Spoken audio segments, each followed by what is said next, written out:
Hi friends, welcome to Raj smart learners the knowledge hub. ఈ వీడియోలో మనము టూరిజంలో ఆర్కియలాజికల్ సర్వే ఆఫ్ ఇండియా యొక్క పాత్ర ఏమిటి అనేటువంటి అంశం గురించి పూర్తిగా తెలుసుకోబోతున్నాము.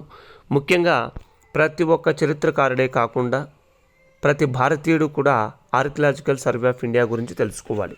తెలుగులో దీన్ని భారతదేశ పురావస్తు సర్వే అనేటువంటి పేరుతో పిలుస్తాం. మరి దీని యొక్క ఫంక్షన్స్ ఏంటి, ఇది ఎప్పుడు ఏర్పాటు చేశారు, దీని యొక్క రోల్ ఏంటి, దీని యొక్క స్ట్రక్చర్ ఏ విధంగా ఉంటుంది అనేటువంటి విషయాలన్నింటినీ కూడా మనం ఇప్పుడు తెలుసుకోబోతున్నాము. ముందుగా ఆర్కియలాజికల్ సర్వే ఆఫ్ ఇండియా ఎప్పుడు స్టార్ట్ అయిందో చూద్దాం. మనకు ప్రాచీన మధ్యకాలంలో రాజుల పరిపాలన ఉండేది. అయితే ఈ రాజుల కాలంలో అనేక రకాలైనటువంటి కట్టడాలు, కళాఖండాలు, శిల్పాలు మరియు ఎన్నో చారిత్రక ప్రదేశాలు అన్నీ కూడా నిర్మించడం జరిగింది. వాటన్నిటినీ కూడా రాజులు పరిరక్షిస్తూ వచ్చారు. అయితే భారతదేశానికి బ్రిటిష్ వాళ్ళు వచ్చిన తర్వాత భారతదేశంలో ఉన్నటువంటి అద్భుతమైనటువంటి నిర్మాణాలు, కళాఖండాలు, శిల్పాలు మరియు పురాతన కాలానికి సంబంధించినటువంటి వస్తువులన్నింటినీ కూడా పరిరక్షించాలి అనేటువంటి ఉద్దేశంతో మొట్టమొదటిసారిగా ఒక చట్టాన్ని జారీ చేసి చట్టం ద్వారా ఈ ఒక ఆర్కియలాజికల్ సర్వే అనేటువంటి ఒక ఆర్గనైజేషన్ ఏర్పాటు చేయాలి అని చెప్పినటువంటి వారు మాత్రము బ్రిటిష్ వారే అని చెప్పక తప్పదు. ఎందుకంటే భారతదేశంలో ఉన్నటువంటి అద్భుతమైనటువంటి కళాఖండాలను, శిల్పాలను, ప్రాచీన పురాతత్వానికి సంబంధించినటువంటి వస్తువులను ప్రిజర్వ్ చేయడం అనేటువంటిది నిజంగా బ్రిటిష్ వారు చేసినటువంటి కొన్ని విధానాలలో ఇది ఒక మంచి విధానంగా మనము చెప్పుకోవచ్చు. సో 1861 సంవత్సరంలో ఈ archaeological survey of India, ASI అనేటువంటి పేరుతో పిలుస్తాము, 1861 సంవత్సరంలో ఏర్పాటు చేశారు. దీన్ని ఫౌండరు అలెగ్జాండర్ కన్నింగమ్ అనేటువంటి ఆయన. సో ఎన్నో రకాలైనటువంటి ప్రపోజల్స్ తర్వాత ఇది ఒక గవర్నమెంట్ ఆర్గనైజేషన్గా రూపుదిద్దుకోవడం జరిగింది. ఇది ప్రస్తుతానికి మినిస్ట్రీ ఆఫ్ కల్చర్ అంటే సాంస్కృతిక శాఖ, మంత్రిత్వ శాఖ అనేటువంటి పేరుతో పిలుస్తాము. దాని కింద పనిచేస్తూ ఉంది. దీని యొక్క హెడ్ క్వార్టర్స్ వచ్చి తిలక్ మార్గ్, న్యూఢిల్లీలో ఉంది. దీని యొక్క హెడ్ ఆఫ్ ది ఇన్స్టిట్యూషన్గా డైరెక్టర్ జనరల్ అనేటువంటి ఆయన కానీ ఆవిడ కానీ నియమించడం జరుగుతూ ఉంది. ఇక్కడ ఇండియాకు అఫీషియల్ లాంగ్వేజ్ అయినటువంటిది హిందీతో పాటు ఇంగ్లీష్ లాంగ్వేజ్ కూడా దీనికి సంబంధించినటువంటి కార్యకలాపాలన్నీ కూడా కొనసాగుతూ ఉన్నాయి. అంటే పబ్లికేషన్స్ కానీ లేకపోతే కనుక వాడుక భాషలో కానీ అన్నీ కూడా హిందీ లేదా ఇంగ్లీష్లో 2 లాంగ్వేజ్లలో కూడా పబ్లిష్ చేయడం అనేటువంటిది జరుగుతూ ఉంది. ముఖ్యంగా టూరిజం అనేటువంటిది భారతదేశంలో బాగా అభివృద్ధి చెందుతూ ఉన్నటువంటి రంగాలలో టూరిజం కూడా ఒకటి. సో టూరిజంలో ఉన్నటువంటి ప్రధానమైనటువంటి ప్లేసెస్లు అన్నీ కూడా ఆర్కియలాజికల్ సర్వే ఆఫ్ ఇండియా కిందనే ఉన్నాయి. అంటే టూరిజానికి ఆర్కియలాజికల్ సర్వే ఆఫ్ ఇండియాకు మధ్య ఒక అవినాభావ సంబంధం అనేటువంటిది ఉంది. ఎక్కువ శాతం అంతా కూడా టూరిస్టు ప్లేసెస్ను పరిరక్షిస్తూ ఉంది ఈ ఆర్కియలాజికల్ సర్వే ఆఫ్ ఇండియా. అంటే సింపుల్గా చెప్పాలంటే భారతదేశంలో ఉన్నటువంటి పురాతన కట్టడాలను పరిరక్షించేటువంటి బాధ్యత ఆర్కియలాజికల్ సర్వే ఆఫ్ ఇండియాది. ముఖ్యంగా దీనికి అఫీషియల్ వెబ్సైట్ కూడా ఉంది, https://asinic.in అనేటువంటి వెబ్సైట్ ద్వారా కూడా మనము వెళ్తే కనుక ఎన్నో రకాలైనటువంటి విషయాలను మనం ఆర్కియలాజికల్ సర్వే ఆఫ్ ఇండియా గురించి తెలుసుకోవచ్చు. దీనికి అఫీషియల్ లోగోను కూడా ఇచ్చారు. సో ఇక్కడ చూడొచ్చు మనము, ఇదంతా కూడా సాంచి స్తూపం. ఇది మాత్రము ఎంబ్లం అంటే ఇక్కడ 3 సింహాలు మనకు కనపడుతున్నాయి, 4వ సింహం వెనకాల ఉంటుంది. అది అశోకుని స్తంభం నుంచి కూడా తీసుకోవడం అనేటువంటి జరిగింది. ఈ మొత్తాన్ని కలిపి మనము ఆర్కియలాజికల్ సర్వే ఆఫ్ ఇండియా యొక్క అఫీషియల్ లోగోగా దీన్ని పేర్కొనడము జరుగుతూ ఉంది.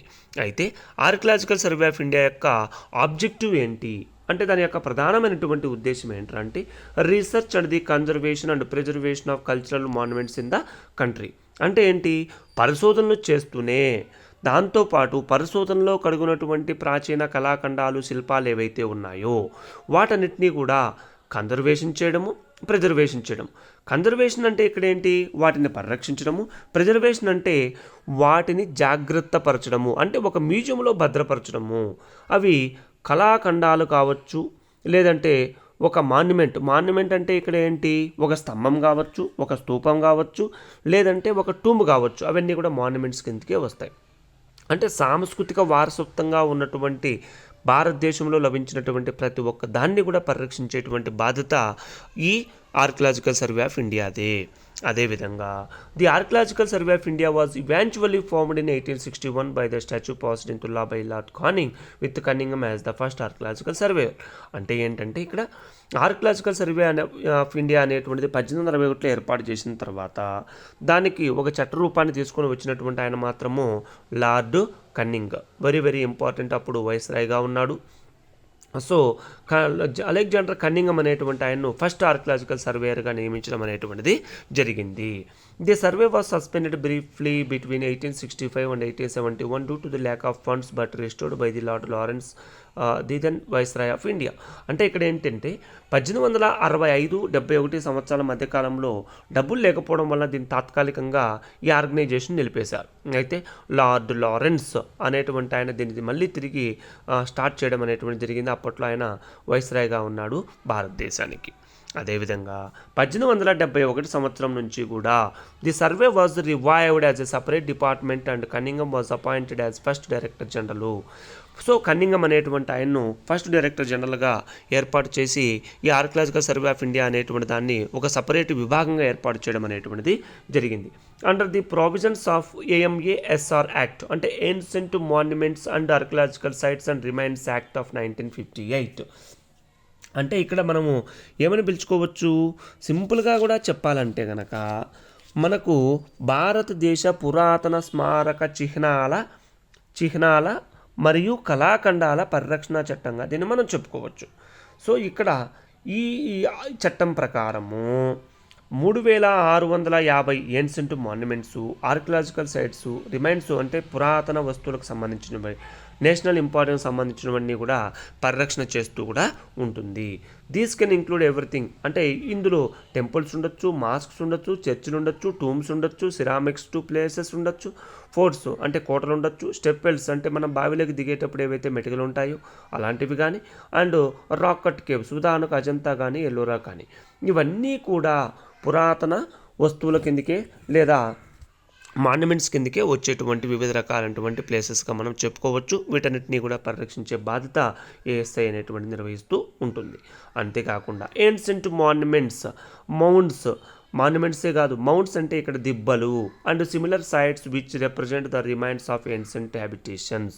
సో ప్రాచీన కాలం నాటి ఏవైనా దిబ్బలు కానీ, మాన్యుమెంట్స్ కానీ, శిల్పాలు కానీ, కళాఖండాలు కానీ దొరికినట్టయితే వాటిని ఎగ్జిబిషన్ రూపంలో కూడా ప్రజలకు తెలియజేయడం అనేటువంటిది కూడా చేస్తూ ఉంటుంది. అదేవిధంగా ASI is headed by director general who is assisted by an additional director general, 2 joint director general and 17 directors. ఇక్కడ చూడండి, డైరెక్టర్ జనరల్ అనేటువంటి ఆయన దీనికి హెడ్గా ఉంటారు. అదేవిధంగా అతనికి సహకరించడానికి 2 అసిస్టెంట్ డైరెక్టర్ జనరల్ ఉంటారు. అదేవిధంగా 2 జాయింట్ డైరెక్టర్స్ అనేటువంటి వాళ్ళు కూడా ఉంటారు. అక్కడ అడిషనల్ డైరెక్టర్ జనరల్ ఒకడే ఉంటారు, జాయింట్ డైరెక్టర్స్ మాత్రము 2 ఉంటారు. అదేవిధంగా 17 డైరెక్టర్స్ అనేటువంటి వాళ్ళు ఉంటారు. అంటే దీనికి సర్కిల్ కూడా ఎక్కువ ఉంటాయి. ఇక్కడ చూడండి, the ASI is divided into total of 30 circles each headed by A superintending archaeologist. అంటే 30 సర్కిల్స్గా దీన్ని విభజన చేయడం అనేటువంటి జరిగింది. వివిధ ప్రాంతాల్లో ఇవి ఉన్నాయి. భారతదేశంలో ఉన్నటువంటి ప్రముఖమైనటువంటి నగరాల్లో ఈ సర్కిల్స్ను మనం చూడొచ్చు. దీనికి సూపరింటెండెంట్ ఆర్కియాలజిస్ట్ అనేటువంటి ఆయన హెడ్గా వ్యవహరించడం అనేటువంటిది జరుగుతూ ఉంటుంది. Each of the circles are further divided into sub సర్కిల్స్గా మళ్ళీ కూడా డివిజన్ చేయడం అనేటువంటిది జరిగింది. అంతేకాకుండా ఇది ఒక లైబ్రరీని కూడా మెయింటైన్ చేస్తుంది. ఏంటి ఆ లైబ్రరీ అంటే central archaeological library at Delhi which was established in 1902. అంటే 1902 సంవత్సరంలో ఒక లైబ్రరీని, సెంట్రల్ ఆర్కియలాజికల్ లైబ్రరీని ఏర్పాటు చేశారు. ఇందులో దాదాపు it's collection number more than 1 lakh books and journals. ఇందులో 1 లక్షకు పైగా బుక్స్ మరియు జర్నల్స్ అనేటువంటివి ఉన్నాయి. The library is also a repository of rare books, plates and original drawings. అంటే ప్రాచీన కాలం నాటి బుక్స్, ప్లేట్స్ మరియు ఒరిజినల్ డ్రాయింగ్స్ అన్నీ కూడా ఇందులో ఉండడం అనేటువంటిది జరుగుతూ ఉంది. The survey additionally maintains a library in each of it's circles to క్యాటర్ to local academicians and researchers. అంతేకాకుండా ఇక్కడ దాదాపు 30 సర్కిల్ ఉంటే ప్రతి సర్కిల్లో కూడా ఒక లైబ్రరీని ఏర్పాటు చేశారు. ఈ లైబ్రరీలో పురాతన కాలానికి ప్రాచీన కాలానికి సంబంధించినటువంటివన్నీ కూడా బుక్స్తో పాటు వివిధ రకాలైనటువంటి కళాఖండాలను కూడా ప్రదర్శించడం అనేటువంటి జరుగుతూ ఉంది. అది అక్కడ ఉండేటువంటి లోకల్ రీసెర్చర్స్కి మరియు లోకల్ అకాడమిషియన్స్కి కూడా ఎంతగానో ఉపయోగపడే విధంగా వీటిని తీర్చిదిద్దడం అనేటువంటిది జరుగుతూ ఉంది. అదంతా కూడా ఆర్కియలాజికల్ సర్వే ఆఫ్ ఇండియానే నిర్వహిస్తూ ఉంది. అదేవిధంగా అనేక రకాలైనటువంటి పబ్లికేషన్స్ కూడా ఆర్కియలాజికల్ సర్వే ఆఫ్ ఇండియా చేస్తుంది. The survey was published in a series of periodical bulletins, reports and periodicals and archaeological series published by ASI. అంటే పీరియాడికల్స్ రూపంలోను, రిపోర్ట్స్ రూపంలోను మరియు సిరీస్ రూపంలోను అనేక రకాలైనటువంటి బుక్స్ను కూడా పబ్లిష్ చేస్తూ ఉంది. వాటిలో ప్రధానమైనది కార్పస్ ఇన్స్క్రిప్షనమ్ ఇండికారం అనేటువంటిది, annual report on Indian epigraphy, తర్వాత epigraphia indica, south Indian inscriptions and annual report of the archaeological survey of India and ancient India. ఇవన్నీ కూడా ఆర్కియలాజికల్ సర్వే ఆఫ్ ఇండియాకి సంబంధించినటువంటి పబ్లికేషన్స్. ఇదే కాకుండా ఇండియన్ ఆర్కియాలజీ ఏ review అనేటువంటి ఇవన్నీ కూడా ఏఎస్ఐకి సంబంధించినటువంటి ప్రధానమైనటువంటి పబ్లికేషన్స్గా మనము చెప్పుకోవచ్చు.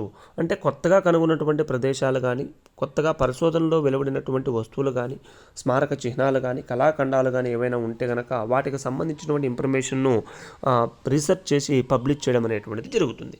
మరి అదేవిధంగా డ్యూటీస్ ఏంటి అంటే ఆర్కియలాజికల్ సర్వే ఆఫ్ ఇండియా యొక్క ప్రధానమైనటువంటి డ్యూటీస్ ఏంటి అంటే కనుక ఇక్కడ చూడండి, conducting archaeological explorations and excavations అంటే త్రవ్వకాలు నిర్వహించడము మరియు వాటిని పరిరక్షించడము మరియు maintenance and conservation and preservation అంటే పూర్తి స్థాయిలో వాటన్నిటినీ కూడా ఒక పక్కన పరిరక్షణ చేస్తూనే మరొక పక్క వాటన్నిటినీ కూడా పరిరక్షించడం అనేటువంటిది జరుగుతూ ఉంది. ఇక్కడ చూడండి, కెమికల్ ప్రిజర్వేషన్స్ కూడా చేస్తుంది. మాన్యుమెంట్స్కి సంబంధించి ప్రాచీన కాలానికి సంబంధించిన ఏమైనా వస్తువులు కానీ దొరికితే కనుక యాంటిక్వేరియన్ రిమైండ్స్ అంటాం. కెమికల్ ప్రిజర్వేషన్ కూడా ఉపయోగిస్తారనమాట. ఇందులో archaeological sites and remains national importance అంటే ఇక్కడ ఏంటంటే నేషనల్ ఇంపార్టెన్స్కి సంబంధించినటువంటి ఆర్కియలాజికల్ సైట్స్కు సంబంధించినటువంటి అన్నింటినీ కూడా పరిరక్షణ చేస్తుంది. అదేవిధంగా architectural survey of monuments and epigraphical and numismatic studies అంటే ఇక్కడ లిపులకు సంబంధించినటువంటిది మరియు నాణ్యాలకు సంబంధించినటువంటివన్నీ కూడా చాలా భద్రపరుస్తుంది. అదేవిధంగా నిర్మాణాలు, కట్టడాలు ఏవైతే ఉంటాయో వాటన్నిటిని కూడా సర్వే చేసి వాటన్నిటిని కూడా పరిరక్షించే బాధ్యత ఇదే తీసుకుంటుంది. సింపుల్గా చెప్పాలంటే ప్రపంచ వారసత్వ స్మారకాలు కానీ, పురాతన వస్తువులతో సంబంధించినటువంటి కేంద్రాలు కానీ, ప్రదేశాలు కానీ వాటన్నిటినీ కూడా పరిరక్షణ చేస్తుంది. అదేవిధంగా పర్యావరణాన్ని కూడా అభివృద్ధి చేయడంలో ఈ ఆర్కియలాజికల్ సర్వే ఆఫ్ ఇండియా అనేటువంటిది కీలకమైనటువంటి పాత్రను పోషిస్తూ ఉంది.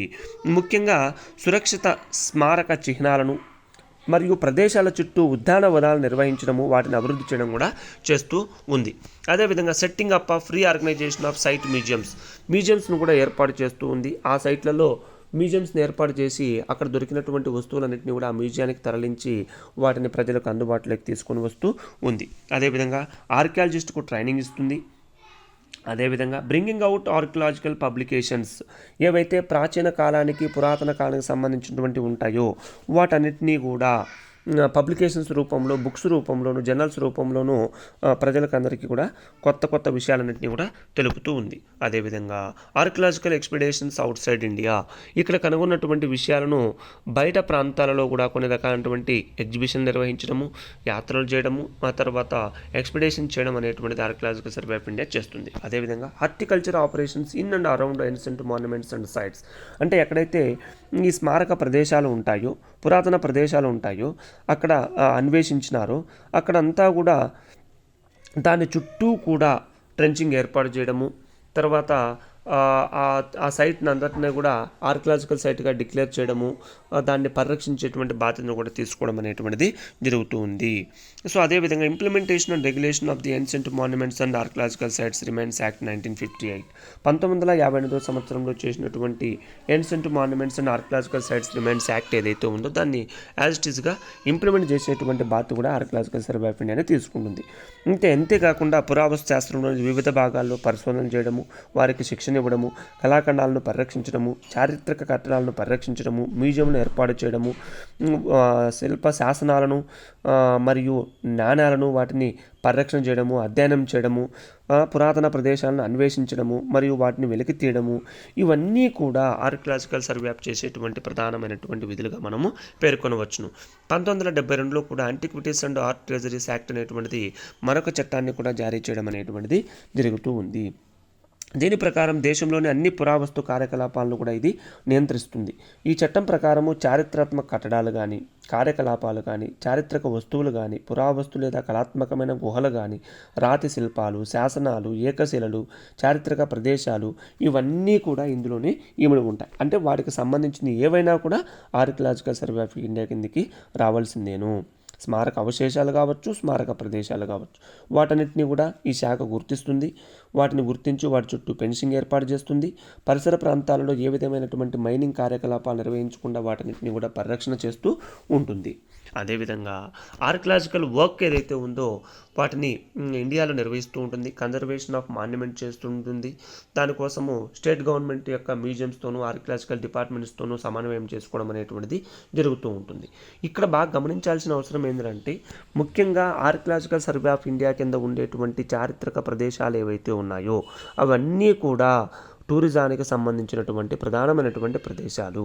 సో టూరిస్టులు వచ్చినప్పుడు వాళ్ళకు కావాల్సినటువంటి సౌకర్యాలు కల్పించడము మరియు వాళ్ళకు కావాల్సినటువంటి మినిమం ఫెసిలిటీస్ ఏవైతే ఉన్నాయో వాటన్నిటినీ కూడా కల్పించాల్సినటువంటి బాధ్యత కూడా అక్కడ ఉండేటువంటి ప్రభుత్వాలే తీసుకోవాలి. దానికి ఆర్కియలాజికల్ సర్వే ఆఫ్ ఇండియా కూడా పూర్తి స్థాయిలో సహకరించడం అనేటువంటిది జరుగుతుంది. దీనికోసం బడ్జెట్ను కూడా ప్రతి సంవత్సరము కూడా సెంట్రల్ గవర్నమెంట్ వారు కేటాయించడం జరుగుతుంది. అదేవిధంగా రాష్ట్ర ప్రభుత్వం అయితే కనుక ఆర్కియాలజీ డిపార్ట్మెంట్కు కొంత అమౌంట్ అనేటువంటిది ఇవ్వడము జరుగుతూ ఉంటుంది.